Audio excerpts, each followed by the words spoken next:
And I want to say that with support and guidance of the panel of eminent African persons, which was ably led by Dr. Kofi Annan, we focus on key areas to get our nation back on track to justice, tolerance, and unity.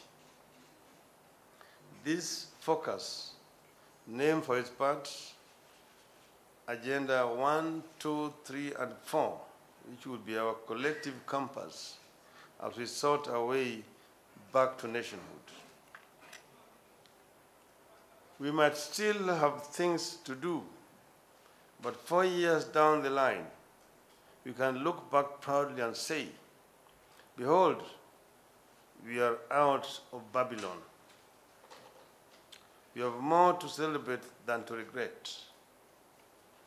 In particular, on August 27th last year, Kenyans chose a new and progressive future. A free, fair, and popular referendum ushered in a new constitution, opening up a new era for our country and providing a blueprint for this generation's hopes. 15 months later, we know that the mere adoption of a new constitution will not solve all Kenya's problems. Unemployment remains high, and grinding poverty continues to be a savage presence in millions of homes. The continued existence of internally displaced persons remains a gaping wound in our conscience. Many post-election violence victims still live in squalid camps dotted across the country. Corruption still blights us, and the slow pace of reform in key institutions such as the police and the public service reminds us that there are no instant solutions. Yet, ladies and gentlemen, something changed the day we approved the new constitution. On that day, we achieved a fresh sense of what is possible for Kenya. Credit for this goes to very many people. We are eternally indebted to gallant sons and daughters of this nation who, during many years of struggle, committed themselves to achieving the new Kenya. Some paid the ultimate price. We shall never forget them. President Mwai Kibaki also played a very significant role in helping secure peace in 2008 and later in midwifing the new constitution.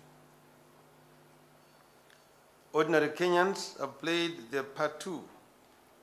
Despite many serious daily challenges, they have shown extraordinary resilience and given us the courage and motivation to dare to dream.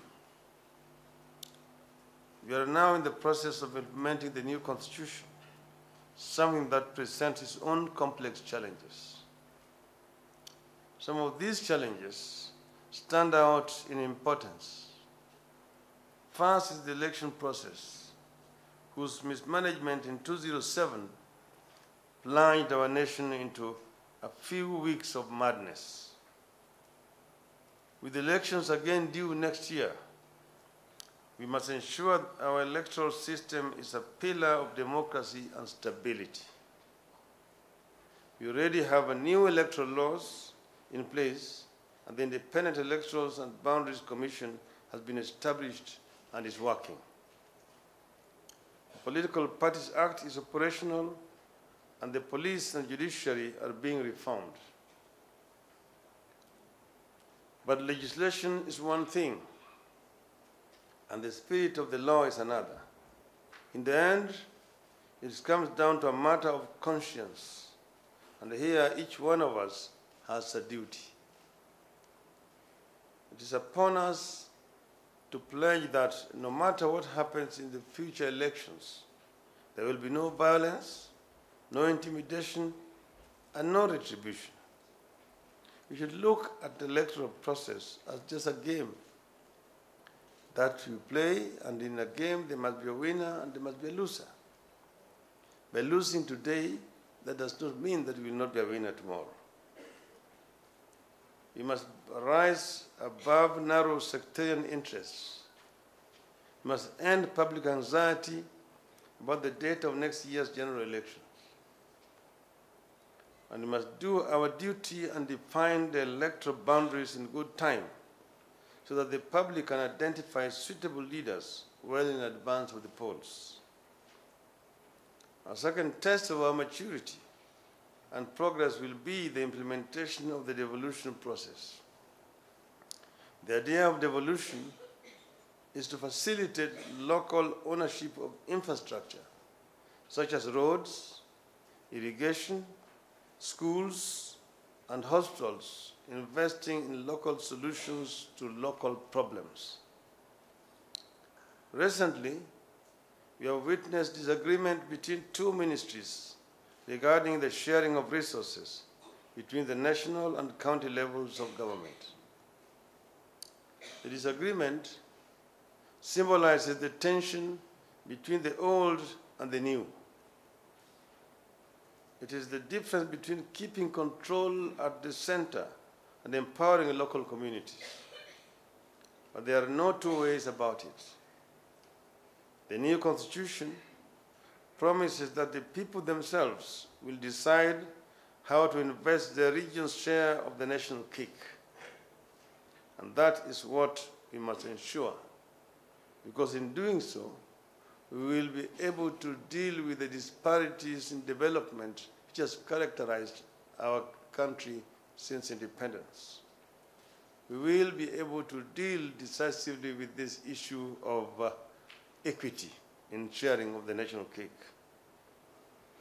The third issue we must confront is negative ethnicity.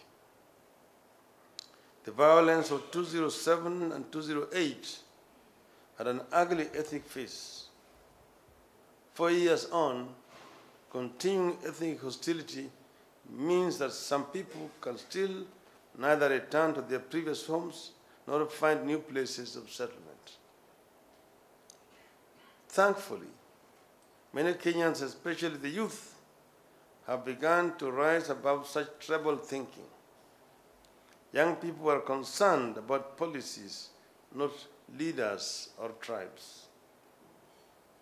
This is a source of great hope, and we must support them rather than promoting ethnic political alliances whose only outcome will be polarization of the country.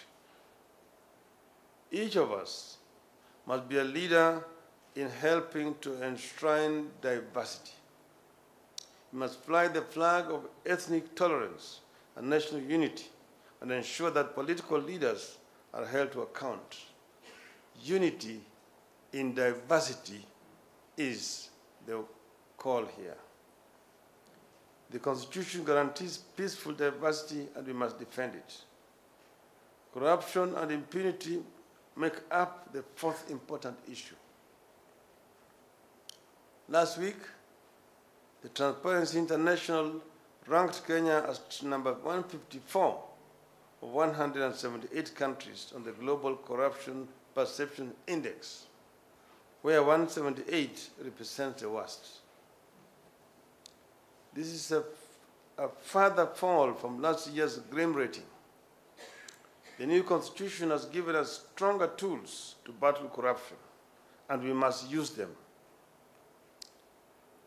Already, everyone seeking public office must be vetted for integrity. Our new Chief Justice, who is sitting directly in front of me here, is making huge strides in reforming the judiciary so that it works independently and professionally. Members of an independent Ethics and Anti-Corruption Commission were nominated last week and await parliamentary approval. This will take our fight against corruption and abuse of public office a notch higher. No one will be above the law.